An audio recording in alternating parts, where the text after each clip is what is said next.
Gọvanọ Chukwuma Soludo nakwazi osote ya bụ Dr. Onyekachukwu Ibezim abụrụgo ndị nke ejikọtara n'aka ọnụ wee kwado site n'aka ndị okpukperechi mpaghara ime obodo Anambra Senatorial District ma bụrụkwazị okpukperechi ime obodo asaa bụ nke enwebedoro na mpaghara zon ahụ bụ ndị nke gbakọtara ọnụ na Ikwulọbịa Township Stadium iji wee gosi ya bụ nkwado bụ nke a na-akwado ka tinyekwara Chief Emmanuel Nwachukwu onye nke ji ọkọlọtọ otu ndọrọndọrọ APGA wee gaa zọọ ọnọdụ ọkwa onye sinetọ na mpaghara ọgbanta ahụ n'ọnwa Ọgọst. Onye nta aka anyị n'obi gọọmenti bụ Ejike Abana ga-ewetara gị ozi a.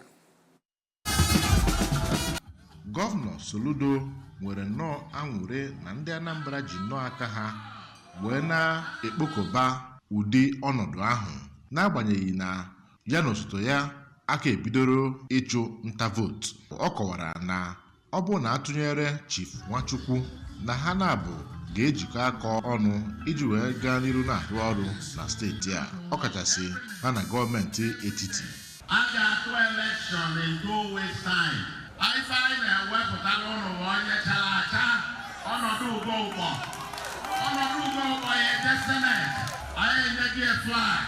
Chief Nwachukwu bụ onye anọ na mbụ nye ọkọlọtọ otu pati APGA site n'aka onye isi APGA n'ala Naịjirịa ọkaiwu Sly Ezeokenwa ya nakwa ogbo ya na steeti a ọkaiwu Ifeatụ Obi-Okoye bụ ebe ọ nọ kwe nkwa na ọ ga-agbadosi ụkwụ ike n'ọrụ ọma dum Gọvanọ Soludo rụrụ iji wee chụọ nta nkwụ. Onye na-anọchite anya Ihiala Federal Constituency Dr. Pascal Dike, onye ji ọkwa Majority Leader na State House of Assembly Honorable Ikenna Ofodeme, Chief of Staff nyegara Gọvanọ Maazị Ernest Ezeajughi, onye isi oche Anambra State Market Traders Association Chief Humphrey Anuna, Mayor Agụata Dr. Chibuike Ọfọbụike, ha dum kwuru na na-enweghị ọtụtụ ihe dị iche n'ala Anambra kemgbe Gọvanọ Soludo were ọchịchị.